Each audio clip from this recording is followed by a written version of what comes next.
नमस्कार साथियों, current affairs में आपका स्वागत है। 20वां ईस्ट एशिया समिट कुआलालंपुर में हुआ। भारत की तरफ से इसमें भागीदारी की हमारे देश के विदेश मंत्री एस जयशंकर ने आतंकवाद और एनर्जी ट्रेड को लेकर के दोहरे रवैये की खास तौर से आलोचना की, जिसके कारण ईस्ट एशिया समिट विशेष तौर से भारत के संदर्भ में फोकस में आया है। यह आलोचना क्यों की गई है, इसके कारण भी जानेंगे। सबसे पहले ईस्ट एशिया समिट के बारे में सामान्य जानकारी हासिल कर लेते हैं। ईस्ट एशिया समिट की स्थापना कब हुई थी? वर्ष 2005 में इसकी स्थापना की प्रक्रिया की शुरुआत हुई और दिसंबर 2005 में ही इसका पहला समिट हुआ था। और इसका पहला समिट कहां पर हुआ था? मलेशिया के ही कुआलालंपुर में इसका पहला समिट हुआ था। मलेशिया के ही कुआलालंपुर में इसका पहला समिट हुआ था। यह बात क्यों कही गई है? क्योंकि वर्तमान में वर्ष 2025 में जो इसका समिट हुआ है, ये भी कुआलालंपुर में ही हुआ है। और ये कौन सा समिट है इसका? ये 20वां समिट है, 20वां शिखर सम्मेलन है। ईस्ट एशिया समूह की एक विचार के रूप में प्रस्तुति किसके द्वारा की गई थी? 1991 में मलेशिया के प्रधानमंत्री महाथिर मोहम्मद, उनके द्वारा ईस्ट एशिया समूह का विचार प्रस्तुत किया गया था। और फिर वर्ष 2005 से ईस्ट एशिया समिट की शुरुआत हुई। ईस्ट एशिया समिट के केंद्र में भी आसियान ही है, आसियान के देश हैं। आसियान में उस समय, जिस समय ईस्ट एशिया समिट की शुरुआत हुई थी, कितने देश थे? आसियान में उस समय कितने देश थे? कमेंट बॉक्स में कमेंट करके आप बता सकते हैं कि कितने देश थे उस समय। आसियान में 10 ही देश थे। इसके अलावा अब आसियान में कितने देश हैं? आसियान का जो शिखर सम्मेलन हाल ही में हुआ है कुआलालंपुर में ही, अब उसमें सदस्य देशों की संख्या वर्ष 2025 में बढ़कर के कितनी हो गई है? 11 हो गई है। 11वें सदस्य के रूप में आसियान में किस देश को शामिल किया गया है? ईस्ट तिमोर को शामिल किया गया है। ईस्ट तिमोर इसमें शामिल हुआ है। तो अब आसियान में सदस्य देश कितने हैं? 11 है। लेकिन इससे पहले अब जो ईस्ट एशिया समिट है उसके केंद्र में भी आसियान ही हुआ करता था। लेकिन जब इसकी शुरुआत हुई 2005 में, तो आसियान के अलावा इसमें 6 देश और शामिल थे। कौन कौन से देश इसमें शामिल थे? एक था चीन, एक है दक्षिण कोरिया, एक जापान, एक भारत, एक ऑस्ट्रेलिया और न्यूजीलैंड। ये 6 देश शामिल थे। वर्ष 2011 में जो ईस्ट एशिया समिट हुआ, वो इंडोनेशिया के बाली में हुआ था। और वहां पर ईस्ट एशिया समिट में 2 और देशों को शामिल किया गया। और ये देश कौन से थे वर्ष 2011 में जो ईस्ट एशिया समिट में शामिल हुए? ये थे रशियन फेडरेशन और यूएसए, यानी यूनाइटेड स्टेट्स ऑफ अमेरिका। तो ईस्ट एशिया समिट में अब कितने देश हैं? 18 देश हैं। ईस्ट एशिया समिट का उद्देश्य क्या है? ईस्ट एशिया समिट का उद्देश्य है संवाद और बहुपक्षवाद के माध्यम से, अंतर्राष्ट्रीय नियमों के माध्यम से क्षेत्रीय और वैश्विक चुनौतियों का सामना करना। ईस्ट एशिया समिट वस्तुतः यह मानता है, अभी जो इसका 20वां समिट हुआ है कुआलालंपुर में, तो कुआलालंपुर में एक डिक्लेरेशन, एक घोषणा पत्र को भी स्वीकार किया गया है।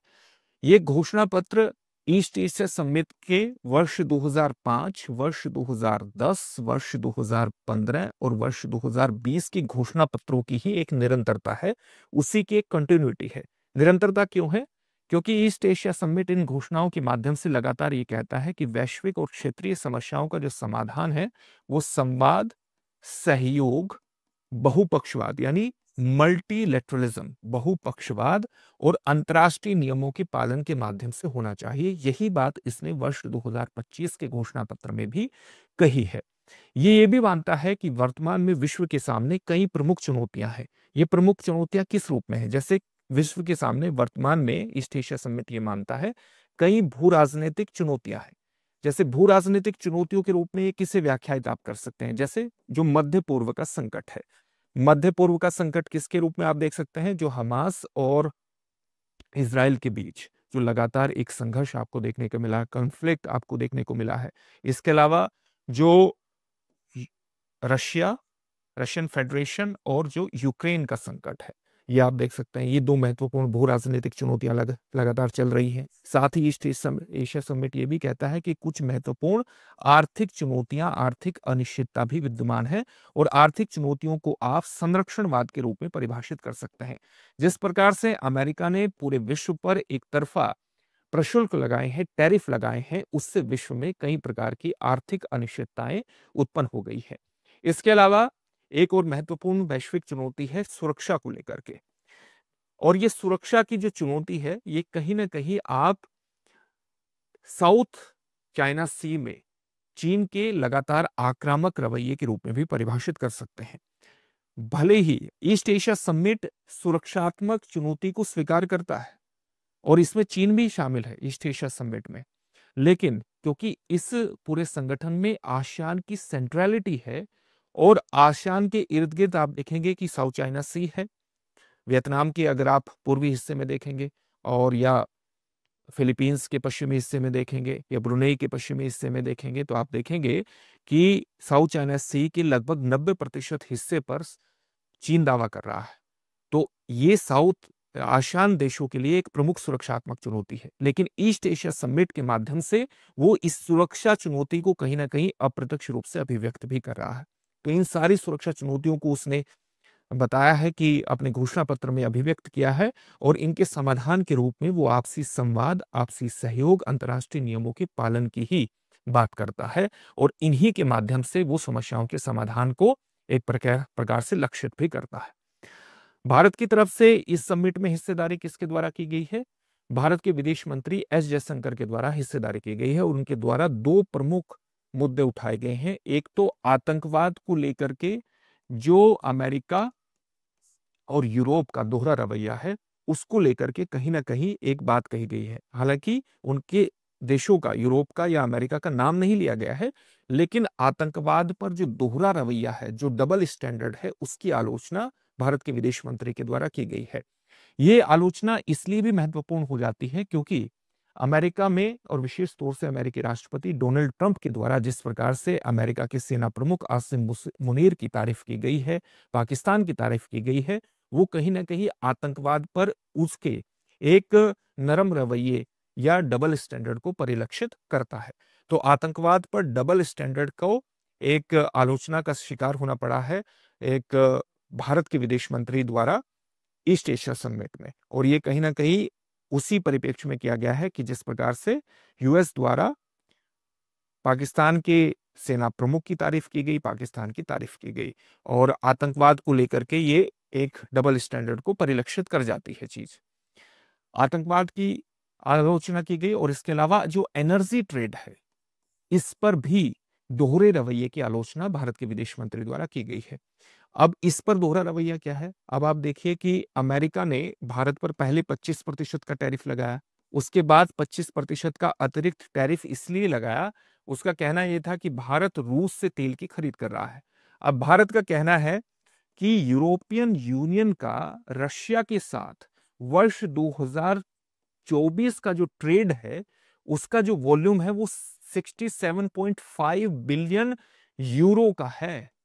ये इतने बड़े स्तर पर व्यापार हो रहा है। इसके अलावा अमेरिका भी यूएस से भी लगातार रशिया से कई तरह की चीजें खरीद रहा है, जैसे यूरेनियम हेक्साफ्लोराइड ले रहा है, इसके अलावा पैलेडियम ले रहा है, इसके अलावा अलग अलग तरह की जो केमिकल सब्सटेंसेस है वो ले रहा है, फर्टिलाइजर्स की अभी भी आपूर्ति रशिया के माध्यम से कर रहा है। अगर ईयू रशिया के साथ व्यापार को बनाए रखे हुए है, यूएस से व्यापार को बनाए रखे है अपनी जरूरत के हिसाब से, तो भारत पर इस टैरिफ का कोई तार्किक कारण नहीं बनता है। और इसलिए ईस्ट एशिया समिट में भारत के विदेश मंत्री ने एनर्जी ट्रेड को लेकर के अपनाए गए दोहरे चरित्र की भी आलोचना की है, जिस प्रकार से आतंकवाद पर जो अलग अलग देश दोहरा रवैया रखते हैं उसकी आलोचना की गई है। तो इसलिए समिट विशेष रूप से महत्वपूर्ण हो जाता है भारत के संदर्भ में भी। अब इससे संबंधित एक प्रश्न देख लेते हैं जिसका उत्तर आपको कमेंट बॉक्स में कमेंट करके देना है, और प्रश्न है निम्नलिखित कथनों पर विचार कीजिए। पहला कथन है आपका, पहला पूर्वी एशिया शिखर सम्मेलन कुआलालंपुर में हुआ था। दूसरा कथन है 20वां पूर्वी एशिया शिखर सम्मेलन कुआलालंपुर में हुआ। उपरोक्त में से कौन सा या से कथन सही है या है? आपके सामने ऑप्शंस हैं, केवल एक, केवल दो, एक और दो दोनों, न तो एक और न ही दो। इस प्रश्न का उत्तर आप हमें कमेंट बॉक्स में कमेंट करके जरूर दीजिए। फिर से एक नई सेशन में आपसे मुलाकात होगी। धन्यवाद।